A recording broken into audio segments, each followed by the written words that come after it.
kami menyerap aspirasi-aspirasi yang ada di dalam masyarakat, di tengah-tengah masyarakat yang menjadi pemerhati ini, sehingga bukan menjadi suatu titipan kami terhadap 7 terpidana ini, karena kami tidak punya hubungan darah, tidak punya hubungan keluarga, tetapi lebih kepada bagaimana ujungnya nanti ini memproses kasus ini menjadi sejelas-jelasnya, setransparan mungkin. Kalau memang ada yang bersalah, dihukum bersalah, baik itu pelaku, baik itu oknum, dan lain-lain sebagainya.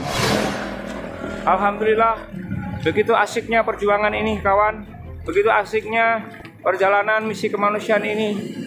Banyak hal tak terduga yang terjadi dan lebih banyak positif daripada negatif, sehingga bagi saya ini adalah indikasi, pertanda atau kode yang sangat positif akan suksesnya misi ini.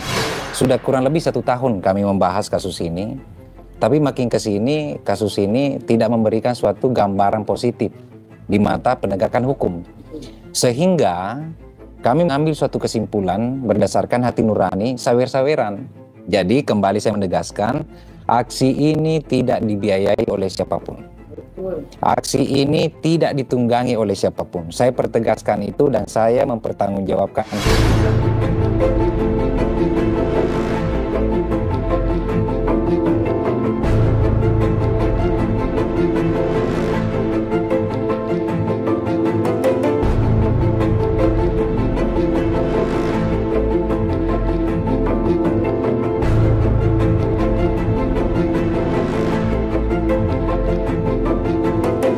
Ditolaknya PK pengadilan pada saat terpidana 7 terpidana yang mengajukan PK itu sangat disayangkan sekali. Tapi apa boleh buat, inilah cerminan hukum di Indonesia, di mana bahwa novum itu secara implisit tidak jelas di KUHP, akan tetapi semua bukti dari para pengacara yang membela terpidana ini ditolak. Dan kami berkumpul karena awalnya kami ada di komal-komal TikTok, ya. Kepedulian kami dimulai dari keluarnya Sekatata, ya. Dan kemudian dijadikan tersangkanya Eki, ya, Peggy Setiawan. Itu kami mendorong secara masif, ya, para pemilik komal ini agar Peggy Setiawan dibebaskan. Dan alhamdulillah peradilannya ditetapkan bahwa Peggy Setiawan bukanlah Peggy Setiawan yang dimaksud. Mengingat panjangnya kami menunggu adanya putusan PK kemarin, ya, akhirnya PK ditolak. Kami berinisiatif atas dasar ketua kami ini, Bang Faktual News 77, kami akhirnya membuat suatu gerakan kemanusiaan, kami katakan, gerakan kemanusiaan dari hati nurani kami yang terbiasa di komal-komal yang mengangkat tentang kesulitan rakyat Indonesia dan didakwa dan dipidana dengan alat bukti yang minim, tidak ada scientific crime investigation, di mana kalau dalam bahasa hukumnya disebut penyelidikan dan penyidikan. Tiba-tiba karena seorang anggota polisi melaporkan anaknya dibunuh dan di BAP-nya dengan terang benderang menyatakan peristiwanya, padahal anggota polisi ini tidak ada di tempat kejadian perkara dan menerangkan ada 11 katanya pelakunya dan kejadiannya seperti ini dan itu. Kemudian ketika kita dihadapkan di 2016 lalu, adanya peradilan sesat, adanya rekayasa.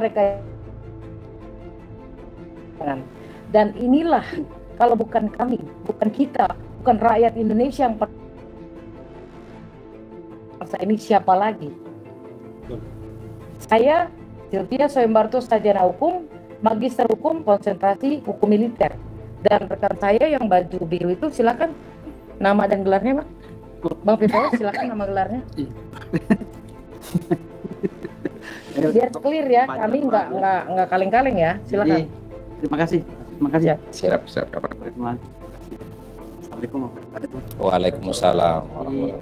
Pada dasarnya ini lahir dari kegusaran kami sebagai praktisi hukum terkait dengan masa depan hukum. penegakan hukum atau supremasi hukum di Indonesia. Kami capek-capek juga rapat berkali-kali. Toh kami juga sebenarnya bukan pengacaranya 7 terpidana, namun kami sebagai orang yang peduli dengan penegakan hukum, jadi kami akhirnya membuat tim Gaskan ini dan terinisiatif dari apresiasi dari saudara kita, waktu Anyus dan saudara kita Bang Solmet.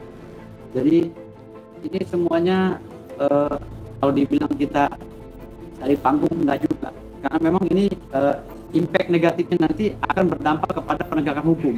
Kalau putusan pengadilan saat ini yang terkait dengan 7 terpidana ini yang dianggap oleh netizen ini salah misalnya kan, tapi tidak dilakukan secara signifikan prosesnya, maka ini dijadikan acuan atau jurisprudensi dalam penegakan hukum ke depan. Ini bukan bahaya. Akan bahaya kenapa? Karena dengan proses yang salah, dengan proses yang keliru dilakukan oleh itu Rudiana terkait dengan pengamanan para pelaku, lalu proses dengan tanpa sprint, akhirnya diambil oleh penyidik yang baru ya, yang memang punya kompetensi absolut dalam proses penyelidikan. Nah, mereka melalui proses penyelidikan dari hasil proses yang salah dari Rudiana ini saja sudah mengundang banyak pertanyaan. Lalu ada juga kesaksian-kesaksian yang tidak disumpah di hadapan hakim dan di dalam pengadilan, tetapi kesaksiannya ada dalam pengadilan, yaitu kesaksian daripada Aib dan kawan-kawan. Ini juga yang membuat masalah ini menjadi agitasi di dalam pikiran saya, atau menjadi pikiran saya yang sangat berat ya, terkait dengan penegakan hukum ke depan. Kalau seandainya ini dilegalkan dan kita tidak lakukan upaya PK kedua, ini nanti besok ada orang yang akan ditangkap tanpa sprint, lalu dibawa oleh siapapun, dibawa kantor polisi dan dianggap sah prosesnya. Karena ada jurisprudensi tadi, ingat, hakim itu memutuskan berdasarkan ketuhanan yang Maha Esa dan berdasarkan keyakinannya, bukan berdasarkan undang-undang.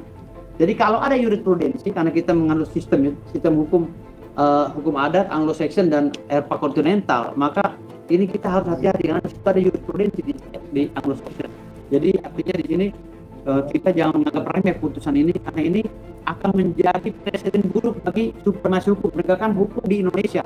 Kalau seandainya kita semua di Indonesia lalai, acuh terhadap proses ini, maka kita akan menjadi tumbal demokrasi hukum yang salah.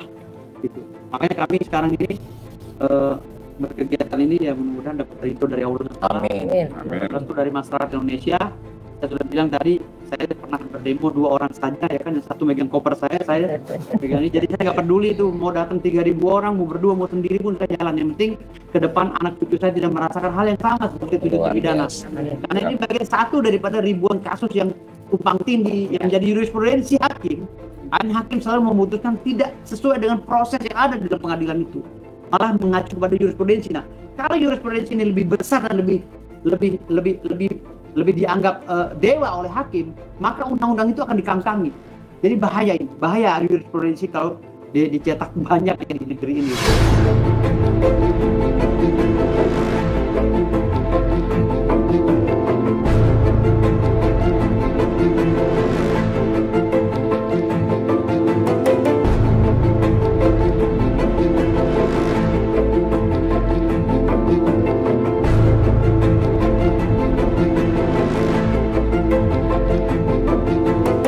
Tadi kan sudah mendengarkan teman-teman kita, para praktisi hukum, ada Kak Sil, ada juga Pak Bang Firdaus ya.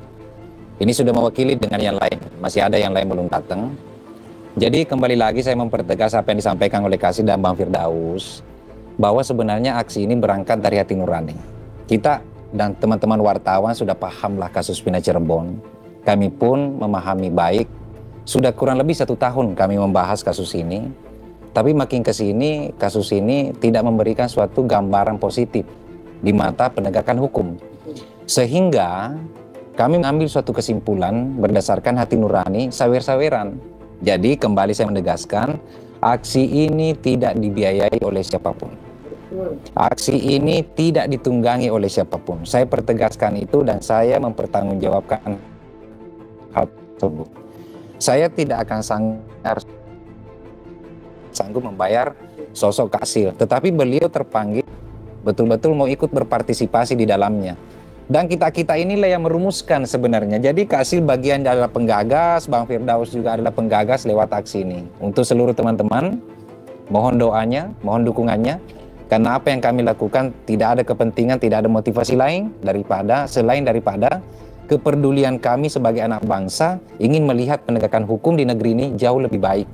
Alangkah ironisnya tadi yang disampaikan oleh beliau, Bang Firdaus, ini berangkat daripada penegakan hukum positif untuk anak cucu kita. Jadi kalau kita hanya sekedar penonton di zaman sekarang ini, di mana penegak hukum, oknum penegak hukum melakukan semena-mena, melakukan intimidasi, asal tangkap orang, asal memutuskan orang, tanpa mengedepankan proses hukum yang sebagaimana mestinya, maka kami khawatir apa yang akan terjadi sama anak cucu kita.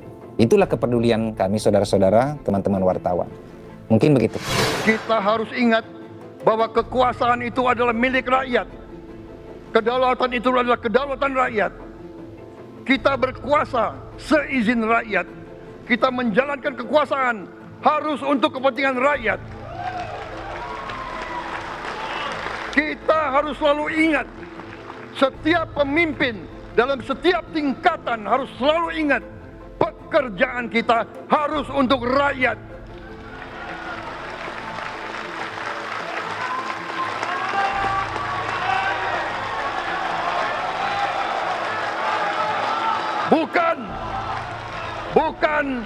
Bukan kita bekerja untuk diri kita sendiri. Bukan kita bekerja untuk kerabat kita. Bukan kita bekerja untuk pemimpin-pemimpin kita. Pemimpin yang harus bekerja untuk rakyat.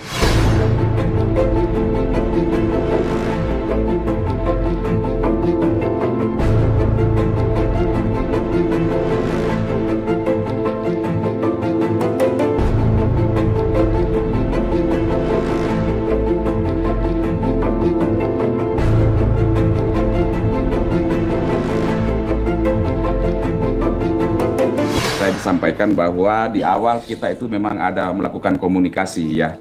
Kebetulan salah satu dari tim PH mereka itu yang juga adalah tim daripada Peradi, itu teman dekat saya ya, dan bagian daripada keluarganya Ketua Peradi. Kedua, Bang Faktual ini sudah melakukan komunikasi terhadap keluarga Bongso ya. Tetapi poinnya bahwa kita ini adalah gerakan moral ya. Paling utama dulu kita ini adalah gerakan moral, walaupun di dalam gaskan ini atau gerakan kita ini ada unsur-unsur praktisi hukum, pakar hukum. Tetapi kami tidak masuk ke dalam aspek yuridis mereka yang diperjuangkan oleh PH daripada 7 terpidana itu. Mereka akan jalan sendiri dengan akan melakukan perbuatan-perbuatan hukum selanjutnya, upaya-upaya hukum selanjutnya yang mungkin PK dan lain sebagainya. Nah, kami ini sebenarnya lebih kepada suatu gerakan atau aksi moral masyarakat Indonesia yang memberikan perhatian dan melakukan upaya di mana target kami itu adalah bagaimana mengetuk pintu hati teman-teman di DPR RI dan juga secara khusus Bapak Presiden Republik Indonesia, mungkin melalui perangkatnya dalam kementerian berhubungan dengan kasus ini.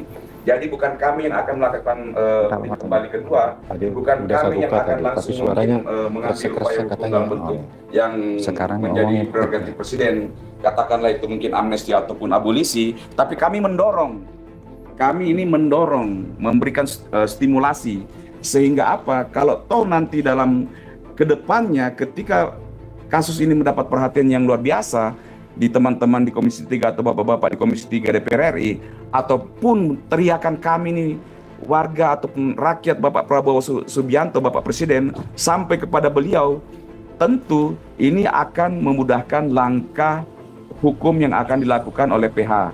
Atau kalau memang memungkinkan melalui koordinasi dengan Bapak di DPR, komunikasi dengan Bapak Presiden, ya kita mana tahu lah ya, itu mana yang terbaik yang bisa ditempuh. Tetapi poinnya kami menyerap aspirasi-aspirasi yang ada di dalam masyarakat, di tengah-tengah masyarakat yang menjadi pemerhati ini, sehingga bukan menjadi suatu titipan kami terhadap 7 terpidana ini, karena kami tidak punya hubungan darah, tidak punya hubungan keluarga, tetapi lebih kepada bagaimana ujungnya nanti ini memproses kasus ini menjadi sejelas-jelasnya, setransparan mungkin. Kalau memang ada yang bersalah, dihukum bersalah, baik itu pelaku, baik itu oknum, dan lain-lain sebagainya. Jadi itu hubungan hukum antara PH daripada 7 terpidana dengan Gaskan, bahwa tidak ada hubungan hukumnya. Bahwa sesuai dengan surat edaran Mahkamah Agung nomor 10 tahun 2009 dan surat edaran Mahkamah Agung nomor 4 tahun 2016 bahwa untuk melakukan peninjauan kembali yang kedua itu harus ada 2 putusan yang saling bertentangan. Contoh kemarin adalah PK, ada 3 PK ya. Nah, salah satunya menang saja itu berarti yang kedua, yang dua-duanya ikut menang. Tapi pada kenyataannya 3-3-nya kalah. Ya, diputus bahwa ditolak.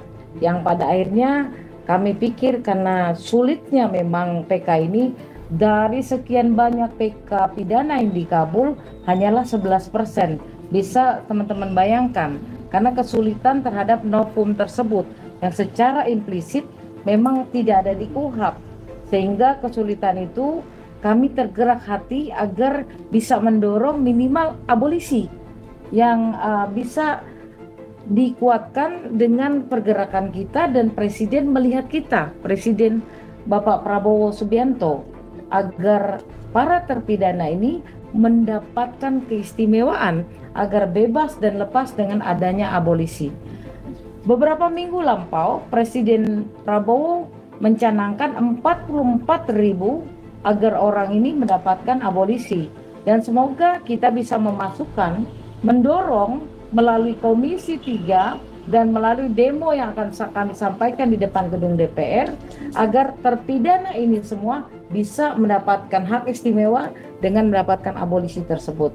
Dan kami hanya berharap dengan gerakan kami, dengan kemanusiaan, dengan hati nurani kami, dan semua seluruh rakyat Indonesia yang mendoakan agar terpidana ini yang memang kami yakini sekali tidak bersalah, ya, hanya kesalahan dari seorang bapak yang kemudian menuduh membunuh anaknya tanpa proses yang jelas, tanpa adanya SCI yang dicanangkan oleh Kapolri. Mereka menjadi korban daripada peradilan sesat, sehingga kami inginkan bahwa 7 terpidana ini bebas lepas dan dikembalikan harkat martabatnya mereka, dan juga Saka Tatal sebagai yang waktu itu anak yang diikut sertakan menjadi terdakwa terpidana agar dikembalikan harkat martabatnya dan dikembalikan kepada orang tua mereka.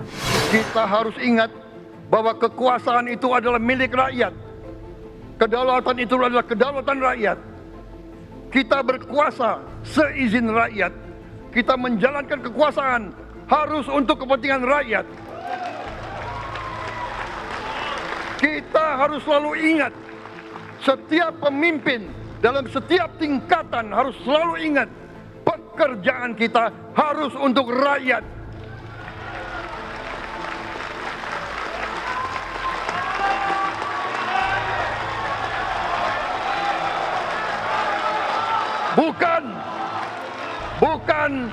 Bukan kita bekerja untuk diri kita sendiri. Bukan kita bekerja untuk kerabat kita. Bukan kita bekerja untuk pemimpin-pemimpin kita.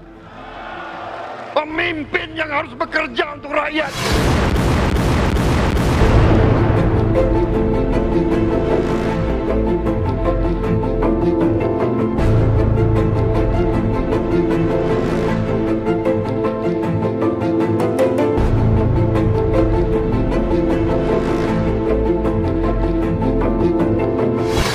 Putusan PK itu salah satunya memutuskan bahwa tidak ada kesalahan dalam putusan hakim dalam judek fakti dan judek juris, ya. Nah, logika sederhana aja ya, Bapak Ibu teman-teman, logika sederhana aja. Apa iya pelaku utama, pelaku inti hanya pemeran, ikut serta, hukumnya semuanya seumur hidup rata? Pakai logika hukum yang paling sederhana aja.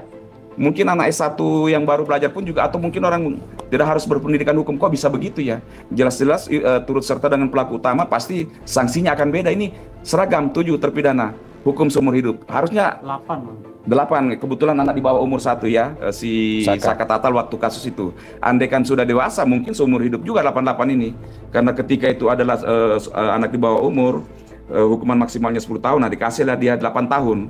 Nah, seandainya sudah dewasa seumur hidup juga. Nah, tapi maksudnya ini adalah sederhana secara logika aja, logika dasar. Ini pasti ada sesuatu yang tidak masuk akal. Tapi toh ternyata dikatakan bahwa baik judek fakti maupun judek juris tidak ada yang salah. Nah, inilah kita pertanyakan kecakapan, profesionalisme terhadap Hakim Agung. Kami masyarakat Indonesia mempertanyakan keputusan ini, kecakapan dalam hal pemutusan PK ini. No viral, no justice. Kasus Cirebon ini sudah viral, teman-teman ya. Tapi yang terlihat di sana belum juga ada justice, belum juga ada keadilan. Oleh karena itu, gaskan gerakan suara keadilan netizen akan turun ke jalan untuk bersuara secara nyata di depan gedung DPR RI, menyuarakan adanya keadilan untuk melawan ketidakadilan. Maka dari itu kami menghimbau sekedar menyampaikan informasi bahwa untuk seluruh netizen, untuk seluruh rakyat Indonesia tentunya pada umumnya yang merasa terpanggil jiwanya untuk bersuara tentang keadilan, melawan ketidakadilan, mari kita turun ke jalan bersama Gaskan, gerakan suara netizen keadilan. Gaskan! Gaskan!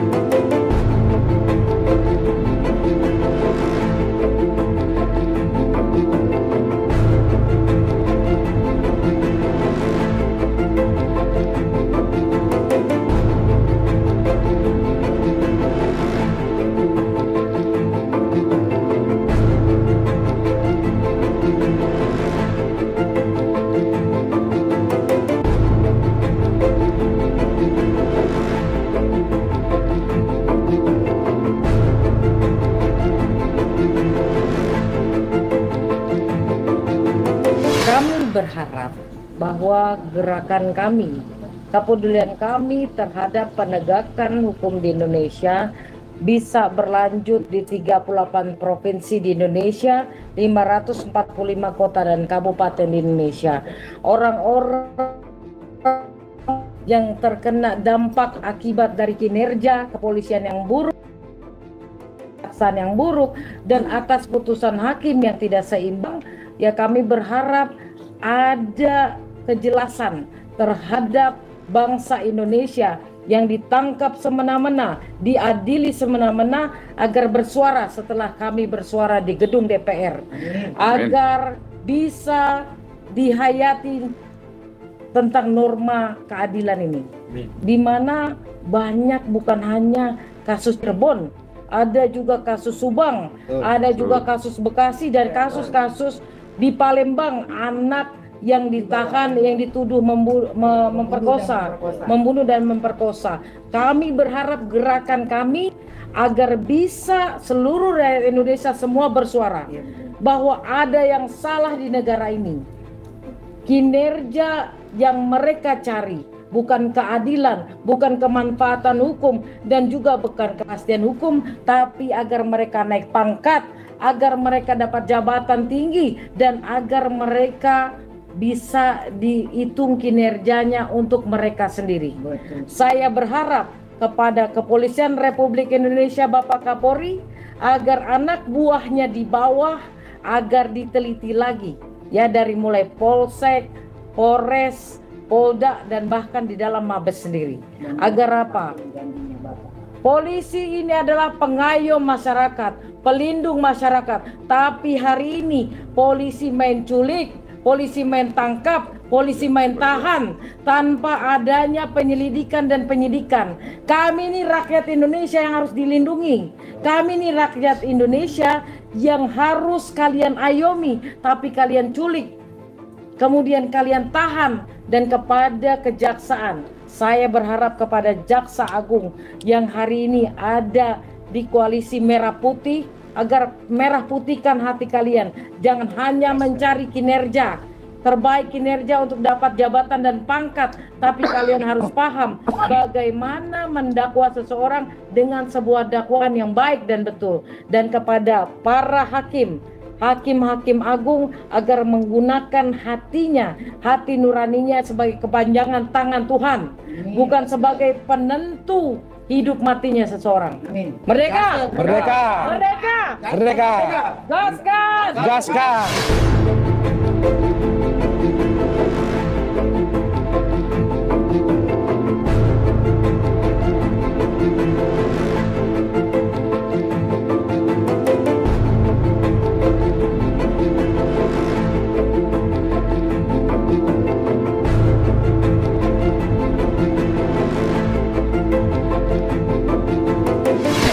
Perwakilan netizen, silakan. Assalamualaikum semuanya, saudara-saudara, teman-temanku. Saya cuma mau nagih Bapak janji Kapolri. Bapak Kapolri pernah janji kalau nggak bisa tangkap kepalanya, saya terpotong akarnya, terpotong kepalanya. Itu harus ditepatkan. Saya wakil ibu-ibu. Awas kenapa? Saya tidak tahu hukum, saya orang Terus kampung, semangat. tidak tahu apa-apa. Mohon tempat. Bapak Kapolri tepati janjinya. Apa Bapak janjikan? Kalau ada yang ngorek lebih tajam, kata mau jadi sahabat Kapolri. Janjinya patin Bapak. Mohon sekali. Mohon maaf Bapak saya orang Firdaus kampung. berbicara Bapak. sedikit. Ada tambahan? Ya, jadi gerakan ini memang kita ingin menyelipkan program Pak Prabowo yang akan mengeluarkan atau menerbitkan abolisi dari 43.000 ya? 44.000. Mudah-mudahan salah satunya 7 terpidana ini. Dan Subang ya. Mudah-mudahan ini dari 43.000 kasus-kasus ketimpangan penegakan hukum di Indonesia. Mudah-mudahan ini bisa memang Prabowo ini memang Pak Prabowo ini oke banget. Luar biasa. Ini kembali lagi ke masalah tadi. Jadi mudah-mudahan ini diterima sebagai abolisi atau amnesti. Karena menurut kajian hukum saya khususnya kalau abolisi itu harusnya diajukan oleh para terdakwa terpidana. Karena itu ada proses mekanismenya. Tapi kita pakai kompetensi relatif ya. Kompetensi artinya kita masyarakat yang memang peduli dengan penegakan hukum yang nanti akhirnya kalau tidak dibenahi ini akan menjadi presiden buruk bagi penegakan hukum di Republik Indonesia ke masa yang akan datang. Kasihan anak cucu kita kalau seandainya para hakim mempunyai alasan kalau memutuskan perkara itu tidak berdasarkan fakta dan fakta persidangan, fakta dan bukti. Kalau dia mengacu pada jurisprudensi, bahaya banget ini. Besok orang masuk sidang itu ditanya, kamu ditangkap? Ya Pak, saya ditangkap, tapi saya bukan pelakunya. Tapi ada jurisprudensinya, kamu masuk, kan gitu. Lalu sekarang putusannya ada, walaupun buktinya nggak datang, cuma ngopi-ngopi di warung, tapi kesaksiannya masuk dalam akta putusan. Jadi ini kan membahayakan proses hukum ke depannya. Demo kita juga besok dimaknai sebagai pengajuan abolisi atau amnesti, ya, sehingga DPR bisa memasukkan kita ini dari salah satu program Pak Prabowo tadi, 43.000. Amin. Terima kasih. Gaskan ini gerakan suara keadilan netizen ini kembali saya sampaikan berangkat dari hati nurani, kepedulian terhadap penegakan hukum, dan kami bergerak atas nama cinta. Maksudnya bagaimana? Kami untuk bapak-bapak kepolisian, kejaksaan dan pengadilan bukakan kami jalan. Kami suka dan cinta sama kalian. Yang kami suarakan adalah oknumnya. Atas nama kasih sayang. Iya. Takutnya kalau cinta lagi aja. Ini berangkat daripada hal positif daripada netizen teman-teman semua. Maka secara pribadi saya memohon kepada bapak-bapak kepolisian tidak perlu khawatir dengan gerakan ini. Kami diisi dengan orang-orang praktisi hukum. Ya mohon maaf, bukan praktisi hukum kaleng-kaleng di dalamnya. Ada Kasil, dan masih banyak, ada Bang Firdaus dan segala macam. Kami mengedepankan aksi ini damai. Dan saya sudah menegaskan untuk seluruh teman-teman, baik dari Pulau Jawa, Kalimantan, dan Sulawesi, ada yang mau ikut terlibat, tolong identitas. Jangan sampai membawa hal-hal yang tidak disukai oleh negara, yaitu narkoba, yaitu minuman keras, senjata tajam. Itu saya sampaikan bahwa untuk bapak-bapak kepolisian, kejaksaan dan pengadilan, kehakiman, bukakan kami jalan, karena lawan kami bukan kalian-kalian yang jujur. Lawan kami adalah oknum-oknum yang ingin menghancurkan negara ini. Lawan kami adalah mereka-mereka yang ingin menggadaikan kita-kita semuanya. Nah, itulah lawan kami yang sesungguhnya. Sekian dan terima kasih. Saya dan teman-teman mengucapkan wabillahi taufiq wal hidayah. Wassalamualaikum warahmatullahi wabarakatuh. Gaskan! Gaskan!